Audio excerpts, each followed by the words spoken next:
जय हिंद दोस्तों, मैं शुभम सर आर्मी क्राउन में एक बार फिर से आपका हार्दिक स्वागत करता हूं फ्रेंड्स। आज का जो ये सेशन है सुपर 20 हिस्ट्री से है। तो फ्रेंड्स बने रहिए आर्मी क्राउन के साथ अंत तक। चलते हैं फ्रेंड्स पहले क्वेश्चन की तरफ। पहला क्वेश्चन स्क्रीन पे है फ्रेंड्स, गुलाम वंश का संस्थापक कौन था? तो फ्रेंड्स गुलाम वंश का संस्थापक कुतुबुद्दीन ऐबक थे। ये आपका राइट आंसर होगा। कुतुबुद्दीन ऐबक गुलाम वंश के संस्थापक थे। 1206 में इन्होंने गुलाम वंश की नींव रखी थी या गुलाम वंश की स्थापना की थी। यह गौरी का गुलाम था फ्रेंड्स। यह गौरी का गुलाम था। गुलाम वंश का संस्थापक कुतुबुद्दीन ऐबक, जो कि ए राइट आंसर होगा। बढ़ते हैं नेक्स्ट क्वेश्चन की तरफ। नेक्स्ट क्वेश्चन स्क्रीन पे है, तराइन का प्रथम युद्ध कब हुआ? तराइन का प्रथम युद्ध फ्रेंड्स 1900 तराइन का प्रथम युद्ध 1191 में हुआ। ये आपका राइट आंसर होगा। तराइन का प्रथम युद्ध 1191 में हुआ फ्रेंड्स। जिस किनके बीच हुआ? तो यह मोहम्मद गोरी तथा पृथ्वीराज चौहान के बीच हुआ था।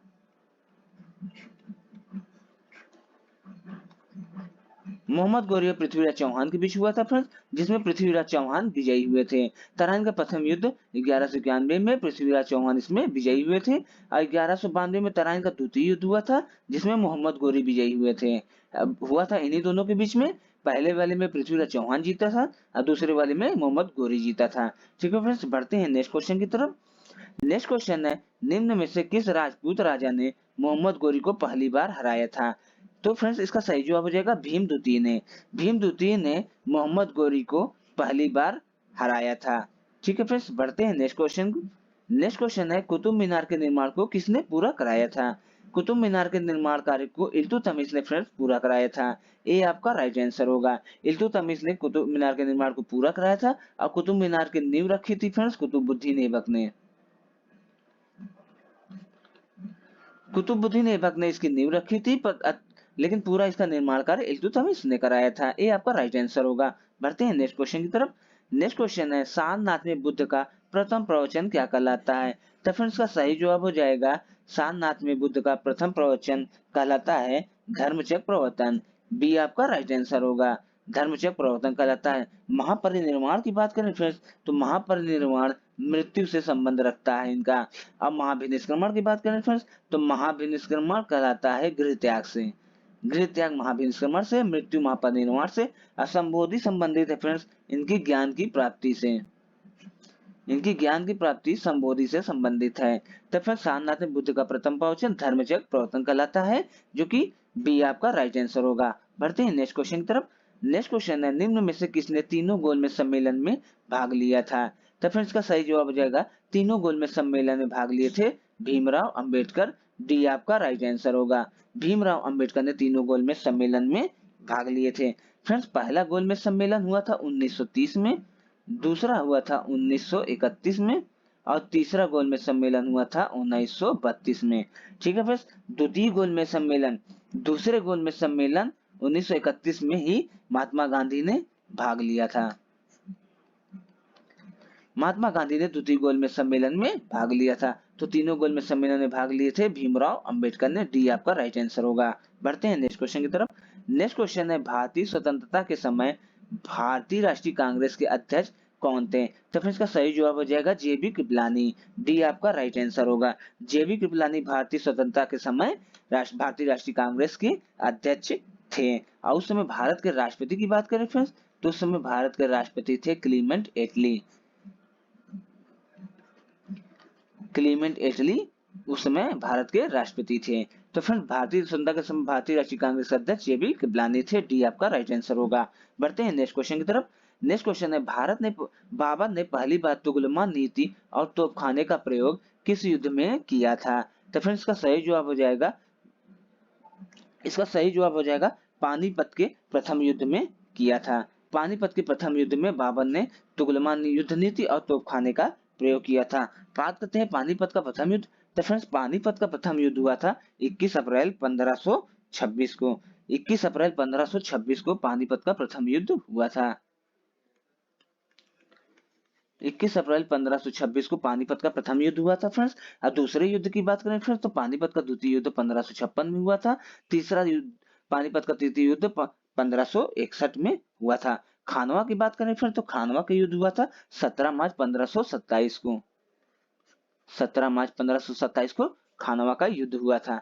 तो फ्रेंड्स बढ़ते हैं नेक्स्ट क्वेश्चन की तरफ।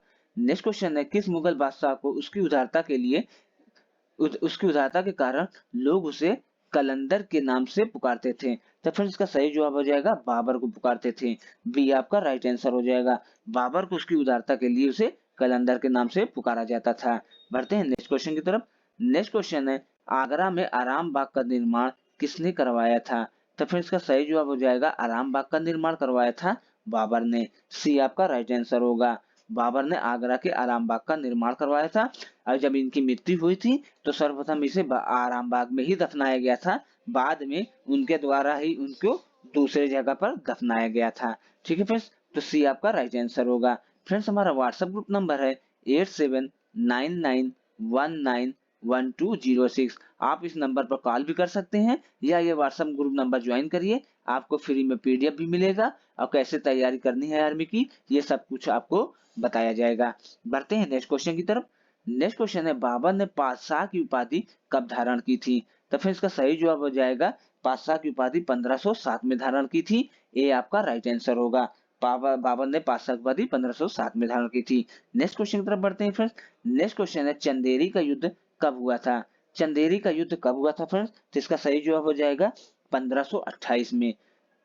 बी आपका राइट आंसर होगा। चंदेरी का युद्ध 1528 में हुआ था। डेट की बात करें फ्रेंड्स तो 29 जनवरी 1528 को चंदेरी का युद्ध हुआ था। और यह हुआ था किनके बीच फ्रेंड्स, तो यह हुआ था मेदिनी तथा बाबर के बीच हुआ था।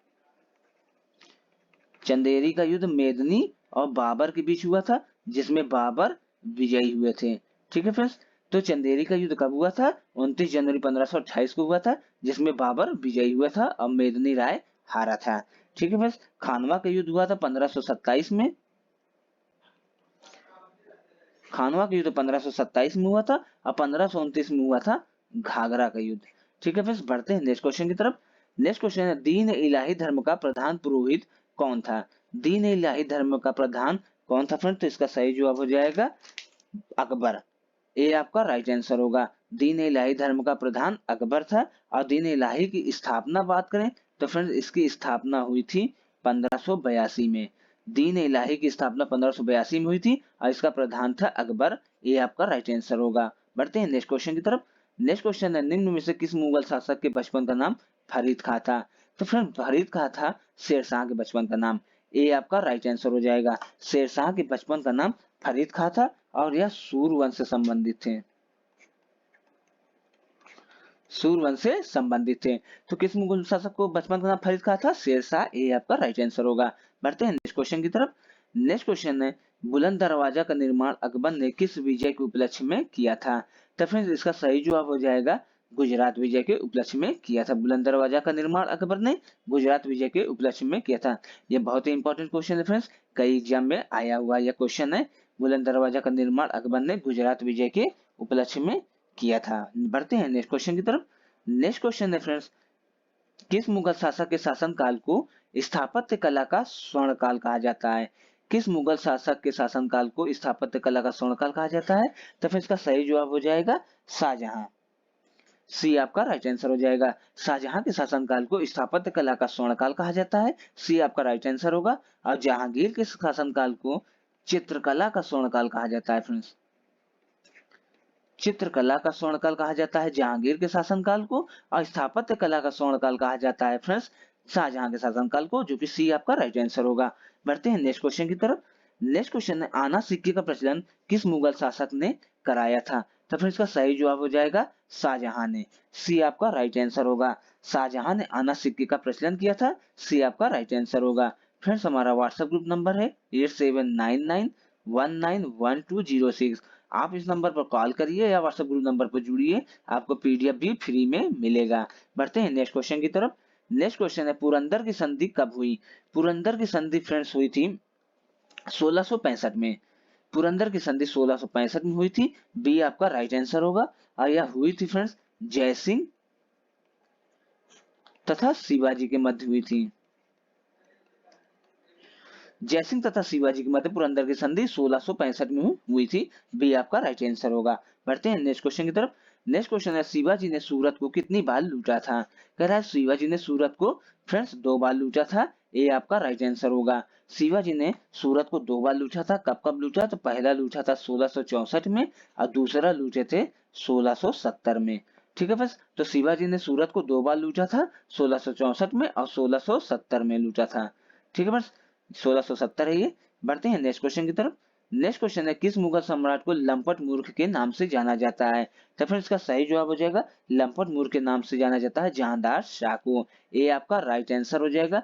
ये इंपॉर्टेंट क्वेश्चन है फ्रेंड्स। कई लेखपाल, चकबंदी, SSC GD, UP police, UPSI, हर एक एग्जाम में ये क्वेश्चन आया हुआ है कि किस मुगल सम्राट को लंपट मूर्ख के नाम से जाना जाता है। तो इसका सही जवाब है जहांदार शाह को। जहांदार शाह को फ्रेंड्स लंपट मूर्ख के नाम से जाना जाता है। फ्रेंड्स हमारा आर्मी क्राउन चैनल है। हमारा पीडीएफ प्राप्त करने के लिए नीचे डिस्क्रिप्शन में टेलीग्राम का लिंक दिया हुआ है। आप वहां से ज्वाइन करके इसका पूरा पीडीएफ आंसर के साथ में प्राप्त कर सकते हैं।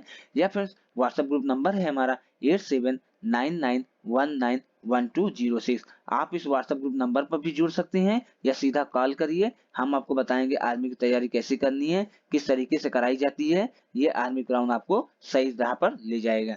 तो फ्रेंड्स आज का सेशन इतना ही। उम्मीद है आपको हमारा ये वीडियो अच्छा लगा होगा। फ्रेंड्स हमारा वीडियो अच्छा लगा तो हमारे चैनल को सब्सक्राइब जरूर करिएगा, लाइक करिएगा और अपने दोस्तों में शेयर करिएगा। तो फ्रेंड्स आज के लिए इतना ही।